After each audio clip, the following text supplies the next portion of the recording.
Assalamualaikum warahmatullahi wabarakatuh.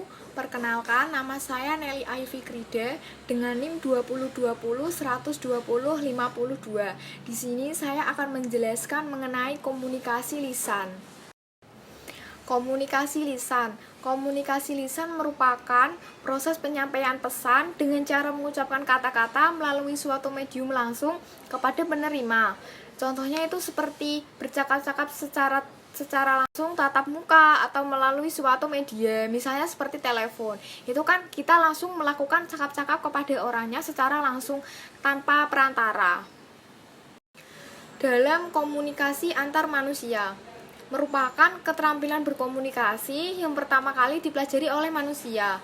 Era paling awal komunikasi setelah isyarat dan lambang berperan dalam kehidupan manusia sejak masa tradisi rektoria di Yunani, kampanye politik, era Hitler, Mussolini, dan sebagainya. Jadi sebelum adanya komunikasi lisan, zaman dahulu itu orang-orang jika melakukan komunikasi itu menggunakan isyarat atau lambang. Namun setelah adanya komunikasi lisan pertama kali berperan dalam kehidupan manusia itu ketika pada masa rektoria Yunani dan ketika terjadinya kampanye politik. Selanjutnya yaitu ada prinsip komunikasi lisan. Prinsip komunikasi lisan sendiri itu dibagi menjadi 3. Yang pertama itu ada suara, yang kedua bunyi, yang ketiga nada. Untuk suara merupakan getaran udara yang terjadi melewati pita suara dalam tenggorokan. Lalu yang kedua itu ada bunyi. Bunyi merupakan getaran udara yang muncul karena adanya pergesekan dari dua benda atau lebih. Yang ketiga ada nada. Nada merupakan intonasi atau tingkatan suara. Selanjutnya yaitu ada ciri-ciri komunikasi lisan. Untuk yang pertama bersifat tatap muka, face to face. Sistem ini mengandalkan peserta komunikasi dan hanya bisa terjadi bila ada orang yang bertatap muka langsung. Yang kedua yaitu terikat pada ruang. Proses komunikasi ini terikat pada tempat atau ruang yang digunakan. Mereka yang tidak ada di tempat tidak akan bisa terlibat komunikasi. Jadi untuk terikat pada ruang yaitu berada di satu ruang lingkup yang tempatnya itu sama dan mereka terlibat langsung dalam komunikasi. Lalu ada terikat waktu. Komunikasi ini hanya bisa berlangsung pada waktu yang sama jika ingin pesannya didengar orang lain. Untuk membedakan dengan sistem komunikasi lain, setelah adanya penemuan teknologi komunikasi dengan media pita kaset, seluloid, kertas, dan sebagainya. Kemudian menggunakan organ dominan berupa mulut dan telinga, walaupun mungkin ditambah mata. Komunikasi lisan hanya menggunakan sumber daya komunikasi yang berupa tubuh manusia, yaitu panca indera. Mereka sudah tentu ada aspek nonverbal yang ikut berperan dalam menunjang komunikasi ini, yang bisa berupa gaya berpakaian, ekspresi muka, gerak tubuh yang mungkin punya makna. Mementingkan penampilan, yaitu setiap orang yang ingin melakukan komunikasi lisan mempertimbangkan penampilan diri terutama kesiapan panca indera untuk menjadi media dan sekaligus pesan dalam proses komunikasi. Kelebihan dan kekurangan komunikasi lisan. Untuk yang pertama yaitu kelebihan komunikasi lisan. Kelebihannya yaitu menimbulkan timbal balik secara langsung tanpa perlu menunggu respon dari komunikan, dapat memberikan penjelasan yang lebih rinci dan jelas dan menimbulkan partisipasi atau tanggapan langsung dari komunikan. Lalu untuk kekurangan komunikasi lisan yaitu memerlukan adaptasi atau penyesuaian kondisi dan situasi terlebih dahulu sebelum berkomunikasi, memerlukan suatu uraian dan penjelasan yang lebih detail dan sulit untuk didokumentasikan tanpa bantuan alat recording. Berbicara efektif.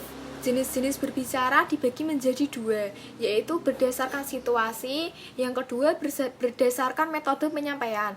Yang pertama berdasarkan situasi itu dibagi lagi menjadi 2, yaitu berbicara secara informal dan berbicara secara formal. Untuk yang berbicara secara informal itu contohnya seperti tukar pengalaman, percakapan, penyampaian berita, penyampaian pengumuman, bertelepon, dan sebagainya. Lalu untuk yang berbicara secara formal yaitu perencanaan dan penilaian, ceramah, interview, prosedur parlementer, dan bercerita. Kemudian untuk yang berdasarkan metode penyampaian itu dibagi menjadi 4, yaitu penyampaian secara mendadak, penyampaian berdasarkan catatan kecil, penyampaian berdasarkan hafalan, dan penyampaian berdasarkan naskah.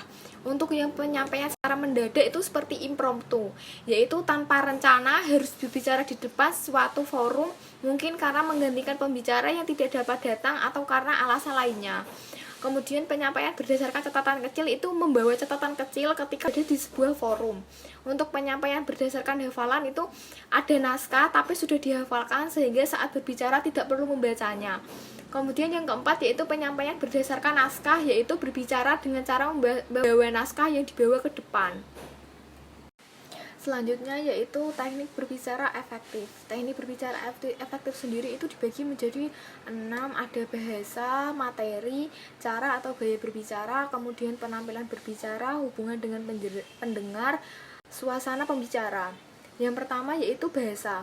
Bahasa yang digunakan saat melakukan komunikasi itu harus efektif, lalu tata bahasa yang benar dan kosakata yang variasi sehingga pendengar jika mendengarkan itu merasa tertarik untuk mendengarkan.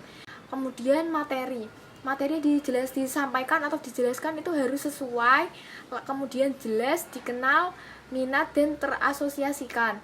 Kemudian yang ketiga ada cara atau gaya berbicara, yaitu pengucapan, penampilan, lalu gerak-gerik. Keempat ada penampilan berbicara. Penampilan berbicara sendiri yaitu ada postur tubuh, pakaian dan perhiasan. Kemudian yang kelima ada hubungan dengan pendengar. Hubungan dengan pendengar yaitu seperti mengenal, melibatkan, tidak mendominasi, dan menghargai. Yang keenam terakhir yaitu ada suasana pembicara, yaitu membangun keakraban sesuai tujuan sesuai dengan lingkungan. Dari tadi kita akan membahas komunikasi lisan, seseorang yang menyampaikan kepada audien. Lalu kita juga akan membahas mengenai audien atau orang yang mendengarkan. Orang yang mendengarkan itu melibatkan 4 unsur. Yang pertama ada mendengar, yang kedua perhatian, yang ketiga memahami, lalu yang keempat yaitu mengingat. Untuk yang mendengar yaitu penerima rangsangan pendengar atau aureal stimuli. Yang keempat informasi untuk diperoleh kembali. Selanjutnya yaitu ada jenis-jenis mendengarkan. Jenis-jenis mendengarkan ada 4, yaitu mendengarkan yang menyenangkan, mendengarkan secara diskriminatif, mendengarkan secara kritis, dan mendengarkan dengan empati. Mendengarkan yang menyenangkan yaitu ketika bercakap-cakap, bercanda, mendengarkan hiburan di radio dan menonton televisi. Kemudian mendengarkan secara diskriminatif yaitu fokus mencari informasi-informasi tertentu. Misalnya saat kita kuliah kan mencari informasi. Yang keempat yaitu mendengarkan dengan empati. Mendengarkan yang tersirat, ikut merasakan emosi pembicara seperti saat mendengarkan keluh kesah teman. Sekian yang dapat saya sampaikan. Mohon maaf bila ada salah kata. Semoga bermanfaat. Billahi taufik wal hidayah. Wassalamualaikum warahmatullahi wabarakatuh. Terima kasih.